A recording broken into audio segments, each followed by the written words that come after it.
Binge Audio.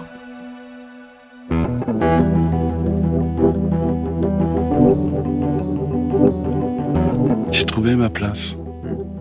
Je faisais ce que j'aimais, comme j'aimais. Je m'en foutais pas plus de gagner d'argent ou pas.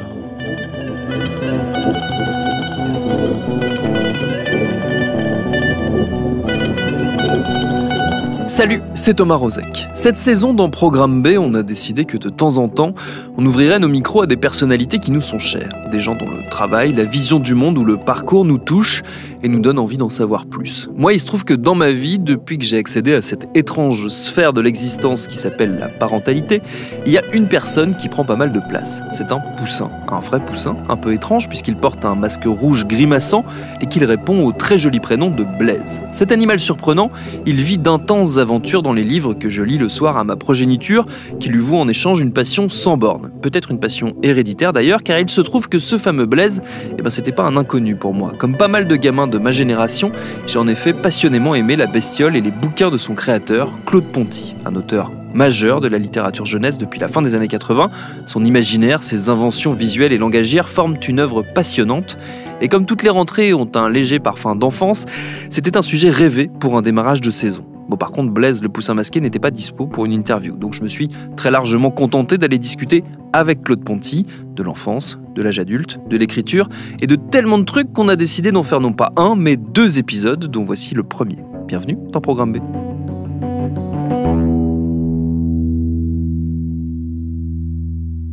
Et comme il faut bien commencer quelque part, une fois installé dans le jardin de sa maison dans la Sarthe, sous les tilleuls, avec du thé comme 2 grands-mères britanniques, j'ai demandé à Claude Ponty, qui est né Claude Ponticelli le 22 novembre 1948 à Lunéville, en Lorraine, quel genre d'enfant il avait été. Et malgré le cadre bucolique et le ton décontracté de notre discussion, je préfère vous prévenir, certains événements évoqués peuvent heurter.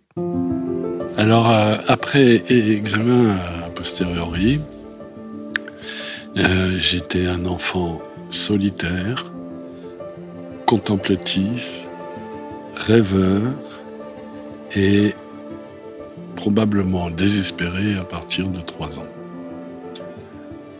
Pourquoi à partir de 3 ans ? Parce que à mes 3 ans, mes parents m'ont mis en pension chez ma tante, la sœur de mon père, qui venait de faire une fausse couche, donc j'étais un enfant en médicaments. Et dès qu'elle a été enceinte, je suis passé chez ma grand-mère paternelle, donc mes grands-parents paternels, qui étaient italiens très pauvres d'origine, et toujours très pauvres après, et qui parlaient à peine le français. Et j'y suis resté presque 1 an et demi, je pense. Et quand je suis revenu chez mes parents, j'avais un petit frère. Mais j'avais aussi un grand frère qui jouait dans la cour et on m'a dit d'aller jouer avec lui, mais ça faisait 1 an et demi que je ne l'avais pas vu. Il y avait 3 garçons qui jouaient dans la cour, je ne savais pas lequel était mon frère. Donc je pense que là, j'ai vécu, je suis certain d'avoir vécu un moment d'extrême abandon et d'angoisse. Et après, je suis rentré chez mes parents. J'étais toujours un petit peu celui qu'on envoyait ailleurs. Et puis, vous voulez tout, hein ? Ouais. Bon. Quand j'avais 7-8 ans, je me suis fait violer par mon grand-père, qui était le père de ma mère, l'idole de la maison. Donc, plusieurs nuits, parce que ça se passait la nuit. Et après, mes parents m'ont mis en 6e en pension chez lui. Parce qu'évidemment, je n'avais rien dit. Il m'avait menacé si je disais quelque chose. Et donc là, j'ai passé 1 an, une année scolaire en 6e. Chaque fois que je me couchais le soir, ils montaient tous se coucher après moi. Et en premier, mon grand-père. Donc chaque soir, je mourais de terreur de savoir qu'il allait rentrer dans ma chambre. Voilà. Alors là, j'ai été un enfant déglingué. Ce qui ne m'a pas empêché d'être un grand lecteur, de me trouver un domaine où personne ne pouvait rien me faire, qui était le dessin, la peinture, et d'avoir eu, je ne sais pas d'où j'ai tenu ça, mais une rage de faire ce que je voulais, d'être peintre, parce que je voulais être peintre à l'époque, et j'étais pendant très longtemps. Et donc, j'étais un enfant compliqué, incompréhensible pour mes parents. Je m'incompréhensiblais moi-même. Juste pour donner un exemple, en ce qui concerne mon grand-père, j'avais tout oublié complètement jusqu'à l'âge de 20 ans. Et ça m'est revenu, comme tous les gens le racontent, hein, par petits bouts, et je découvre encore des choses maintenant. Donc, je lisais énormément. On a habité la campagne. Je traversais la route devant la maison. Je faisais 50 mètres, j'étais dans la forêt. J'ai beaucoup été dans la forêt. J'ai beaucoup lu en haut d'un arbre. J'ai fait plein de trucs de solitaire et je ne me rendais pas compte à quel point j'étais en dehors du monde et je comprenais pas qu'on me parle. Mais ça m'a jusqu'à 30 ans. Hein. Quand quelqu'un me parlait, même alors que je faisais des dessins dans l'Express, par exemple, si jamais le rédac chef ou un autre me parlait, j'étais tétanisé. Je dis, mais pourquoi il me parle? Parce que des fois, je vivais ça comme ça, c'est-à-dire que j'étais pas là. Je pensais pas, j'étais juste pas là. Donc je pensais que les gens me voyaient pas et ouais, c'est bizarre. Hein. Enfin, c'est bizarre. Oui, c'est rigolo. En fait, c'est rigolo. C'est très marrant.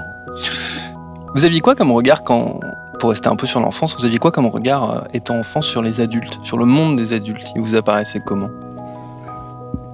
Alors, j'avais quelque chose d'absolument traditionnel, je pense, chez les enfants, c'est de considérer les adultes comme des espèces de demi-dieux surhumains, autorisés à tout, capables de tout, décidant de tout. Alors, encore une fois, là, moi, j'ai pas senti j'ai pas eu la protection, j'ai pas eu le lien, comme dirait Cyrulnik et d'autres.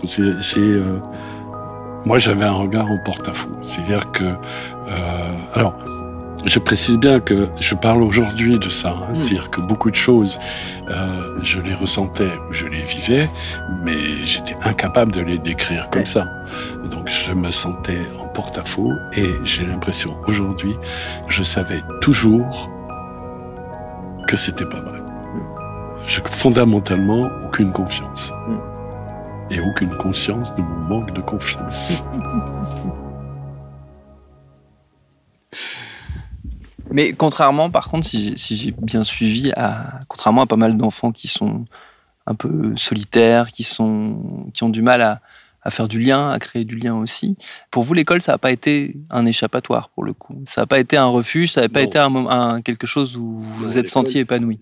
Alors que votre maman est institutrice. Ben voilà, justement, l'école, pour moi, c'est une chose complexe. C'est-à-dire que ma mère était institutrice. J'ai été dans sa classe pour apprendre à lire. J'étais probablement dyslexique. J'étais sûrement très lent. Je n'allais pas vite. Alors, on était en plus dans une école expérimentale. C'est-à-dire qu'on m'a laissé être gaucher. Mais être gaucher, c'est aussi que tout n'est pas fait pour vous, parce que je suis un gaucher méga intégral à 200%, et ma mère ne supportait pas que je sois pas bien. Donc je me suis fait engueuler jusqu'au jour où j'ai dû répondre, je sais pas quoi.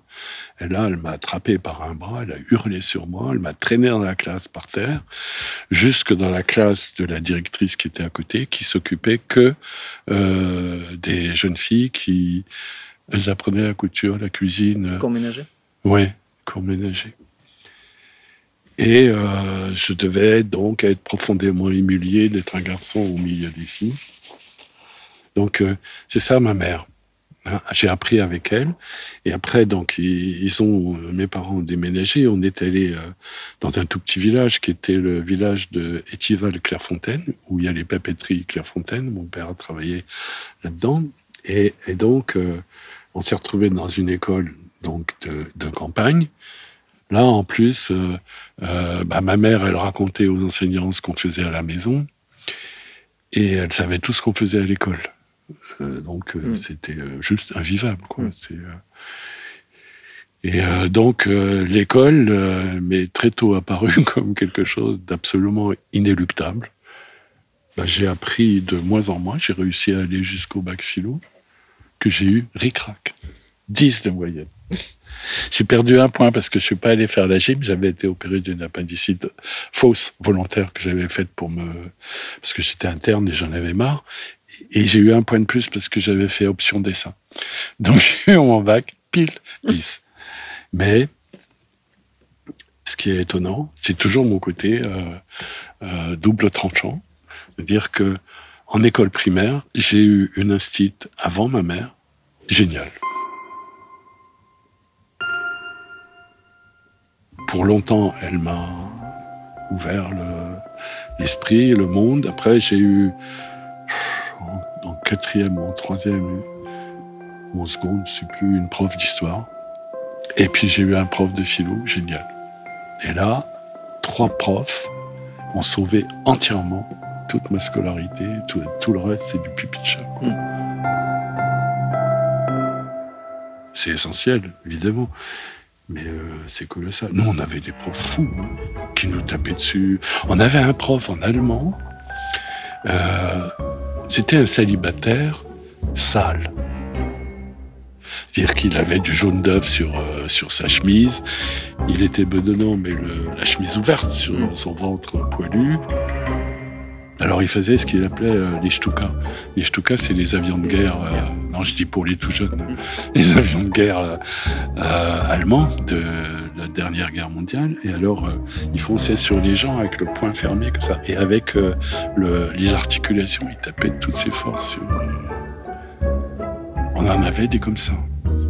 Il y en avait une autre, alors moi, je ne l'ai pas eu parce qu'elle était prof de latin. Elle notait négativement.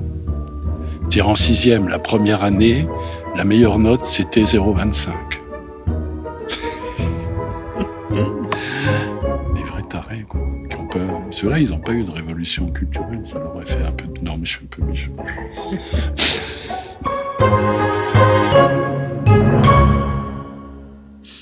Et le monde de l'enfance, vous le perceviez comment? Le monde des enfants? Quand vous étiez vous-même enfant ou jeune adolescent, vous regardiez comment les autres comme vous? Un monde à part, sous tutelle, autorisé à rien et cherchant tous les moyens d'échapper au manque de liberté. Ce qui fait que, par exemple, moi, habitant un village de 1000 habitants, avec 3 ou 4 copains, on a créé une patrouille de scouts. Vous avez été scout? Oui, j'étais scout. Ah, je sais faire un feu, j'ai un badge de pontonnier. Hein. Je sais faire un pont. Hein.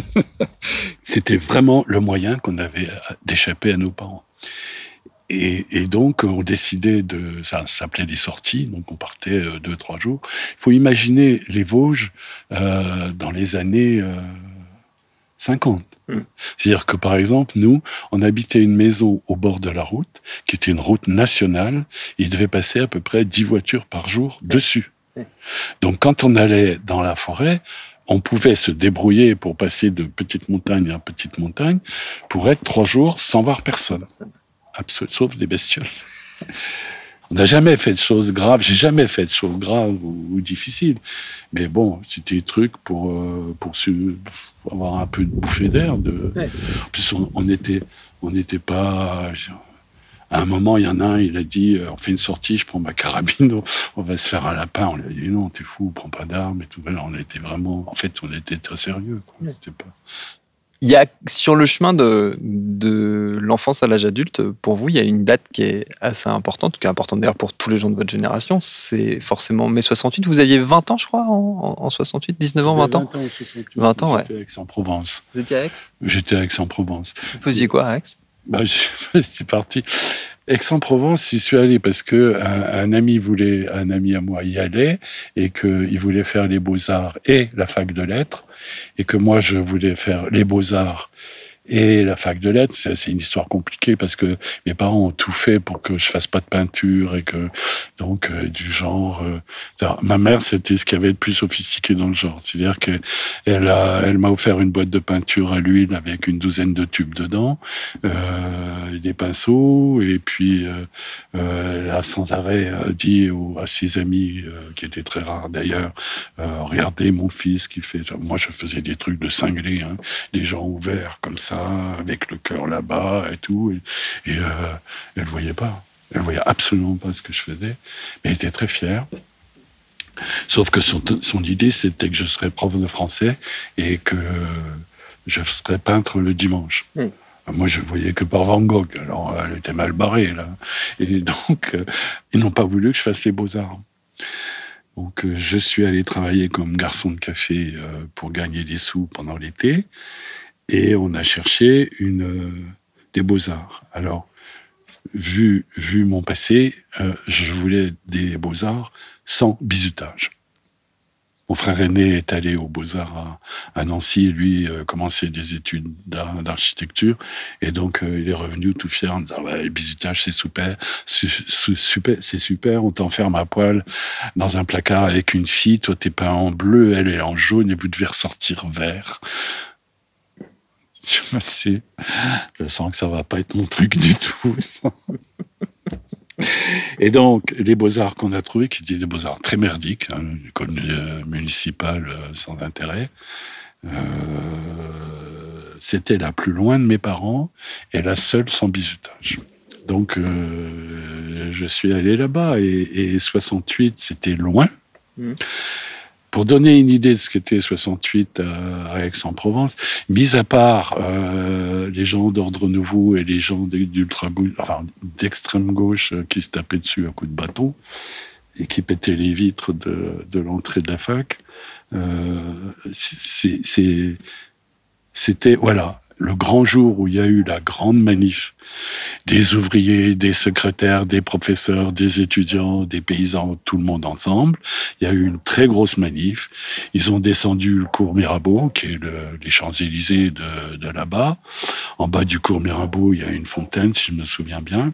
Et juste avant la frontière, il y avait 3 flics en pèlerine avec un vélo. Et la manif s'est dissoute, sans problème. Et je suis parti. Je me suis barré. J'ai travaillé aussi à Aix pour faire ce que je voulais. Donc, globalement, la scolarité, ça a été une bataille. L'enfance, l'adolescence, c'est une bataille. Mais je répète, j'avais la rage. 68, je suis à Aix-en-Provence. 69, je vais à Strasbourg suivre ma compagne. Et je m'inscris en fac de lettres. Je tiens un trimestre. Je m'inscris en histoire de l'art. Je n'y vais pas. Je m'inscris en archéologie. J'y suis allé qu'au premier cours.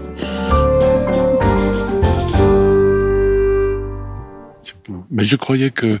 non, mais j'étais vraiment très con. Je suis allé aux Beaux-Arts parce que je croyais qu'on apprenait à peindre et à dessiner. Et après, je suis allé en fac de lettres parce que je croyais qu'on apprenait à écrire. Alors, en plus, fac de lettres, c'était l'époque du structuralisme. D'ailleurs, qu'on prenait Baudelaire, les fleurs du mal, et on comptait les mots. Combien de fois il dit vaste, combien de fois il dit ciel, etc. Donc ça... j'ai réussi à être quelqu'un qui ne savait pas compter. Bon, je suis assez entier quand même. C'est, quand ça va pas... Arrivé à ce moment-là, vous vouliez faire quoi de votre vie? Vous saviez déjà? Toujours voulu être peintre. Ouais. Van Gogh. Peintre raté. Pas de problème. Et non, mais il s'est trouvé que là, je pars à Paris. Avec rien. Je vais voir un mec que j'avais rencontré un jour qui me dit « Mais si tu viens à Paris, viens me voir. » Je vais le voir, il était bien emmerdé. Je n'avais rien. Et donc, bon, il m'a trouvé quelqu'un chez qui habitait, etc. Il faut réussir à avoir un peu d'argent, etc. Et bon, je suis tombé sur des gens vraiment sympas, vraiment généreux. Et puis, il y en a un qui me dit « Ah, mais tu sais... à mon boulot, il y a quelqu'un qui m'a dit que son frère qui était étudiant, il lui avait dit qu'à l'Express, il cherche des étudiants pour faire les coursiers. » Donc j'y suis allé, ils m'ont pris. Et donc là, j'ai fait le coursier. Puis à un moment, ils m'ont appelé à l'armée pour être soldat. Canonnier, je devais être. J'ai réussi... on faisait 3 jours à ce moment-là. Et donc, je n'ai fait que boire de l'eau et fumer tout ce que je pouvais fumer. Je suis parti avec 2 ou 3 cartouches de cigarettes. Et je ne mangeais pas. Donc, à un moment, il y a une visite médicale. Et le médecin, il me parle, ça, il me dit tends les mains devant toi. Je tends les mains. C'est 3 jours sans bouffer, en fumant. J'étais comme ça. Il me dit toi, t'es drogué. Je dis non. Hop, à l'hôpital. Là, ça a été assez dur, mais j'ai eu de la chance. Je ne suis pas resté, je ne sais plus, 1 mois, 2 mois, je n'ai plus aucune idée. Et l'hôpital militaire à Toulon. Oui, c'était assez simple. Tous les gens qui arrivaient, c'était des calmants. Moi, je sais que le premier jour, j'ai fait semblant de prendre mon calmant. Je me suis approché de la fenêtre à barreaux. Et j'ai balancé mon calmant. Je regarde, il y avait à peu près 2 millions de calmants dans le caliot. Et alors là, c'est pareil, j'avais la rage. Donc, j'ai pris mes couvertures. J'ai fait une tente sur mon box, comme ça, avec le drap pour faire une entrée. Et on m'avait demandé ce que je voulais. J'avais demandé des feutres pour dessiner. Et j'ai dessiné sur tous les murs. C'était terrible parce qu'il donnait des calmants aux gens et puis il les resocialisait petit à petit. Je me souviens, il y en a un, il était breton. Il était donc, on l'a mis dans la marine, forcément, puisqu'il est breton. Il a sauté du bateau de guerre. Il a sauté dans l'eau. Il m'a dit, mais moi, je ne peux pas être marin. Là, j'aime pas la mer. La mer, c'est un cimetière pour moi. Mon père est mort. Mon père est dans la mer. Mon oncle est dans la mer. Mon grand-père est dans la mer. Ils veulent vraiment que je ne veux pas être marin. Mais ils l'ont eu. Parce que il a commencé à se calmer, ça allait un peu mieux. Puis on lui a dit, oh bah, si tu veux, tu pousses le chariot du petit-déj, tu donnes... voilà. Puis au bout d'un moment, tu veux sortir un peu, tu peux aller en ville, tu as 2 heures. Comme ça. Et au bout d'un moment, il dit, bon, bah, t'es OK, c'est bon. Et il est retourné sur son bateau. Je ne sais pas ce qu'il a fait après. Ça, c'était en quelle année? C'était en 70 à peu près? Ouais, par là. Oui, parce qu'en fait, j'avais eu des sursis, des trucs comme ça. Ça aussi, c'est bizarre de débarquer à 22 ou 23 ans, et quand les autres ont tous 18 ans.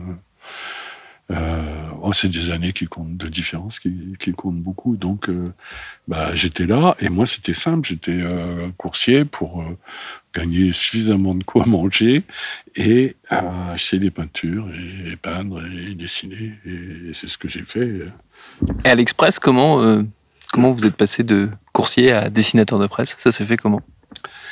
Ça s'est fait que moi j'ai connu l'Express après 68.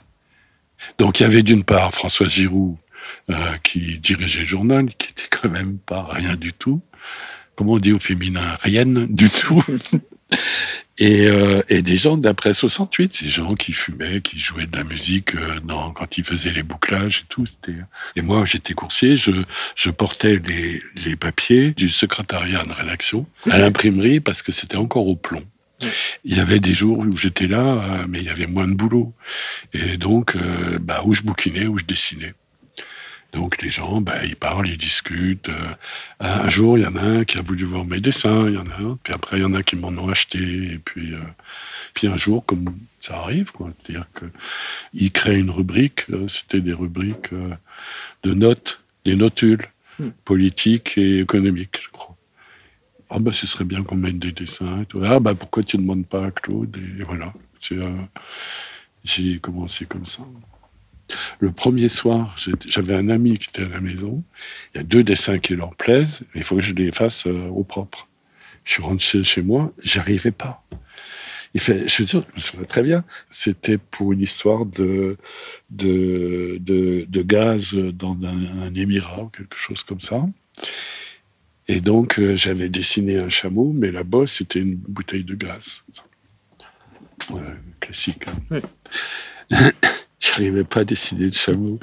Et alors, mon copain qui dessinait pas mal, on dit, attends, je te fais ton chameau. Alors, il m'a fait le chameau au crayon, comme ça. J'ai rajouté la bonbonne et après, je l'ai fait à la plume. Mais mon premier dessin, j'arrivais pas à le faire. Non, j'étais... Stressé. Oui, mais en plus, c'était dingue. C'est-à-dire que tout d'un coup, tout le monde nous dit « Attention, c'est la chance de ta vie. » Je suis mort de trouille, arrêtez. Voilà, ça a commencé comme ça. Et puis, j'ai continué. Cette époque-là où vous êtes illustrateur donc pour la presse, donc dans les années 70-80, c'est une époque de grand foisonnement éditorial en France, notamment du point de vue du dessin, parce qu'il y a beaucoup de choses autour de la bande dessinée, notamment, qui se font. C'est quelque chose qui vous intéressait, c'est quelque chose que vous avez suivi, qui vous a peut-être même influencé quelque part? Ça m'a forcément influencé, mais il faut dire, par exemple, que du côté de ma façon de ne pas être dans le monde, j'avais un comportement infantile en ce qui concerne le travail des autres. C'est que j'étais comme les enfants que j'ai rencontrés il y a 20 ans pour la première fois, qui croyaient que tous les auteurs étaient morts. C'est-à-dire que j'ai été amené, par exemple, à